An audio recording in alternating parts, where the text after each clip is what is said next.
Hi! For today we are back again to our quick and easy video tutorial on how to fix WhatsApp messages not sending. So with no further ado, let's start.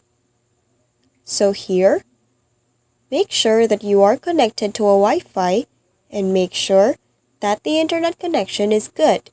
And if it's not, then you can also turn off your Wi-Fi and switch to mobile data.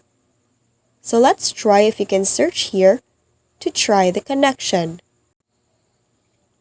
And as you can see, it is good. So next, go to your browser, then search down Detector WhatsApp, and then tap this website and see if it indicates that there is a problem on WhatsApp. You can also tap this I have a problem on WhatsApp. And that's it. And now we are done with our tutorial. Let us know in the comment section down below if this video helped you. For more video tutorials like this, subscribe to our channel and click on the notification bell. Thank you for watching!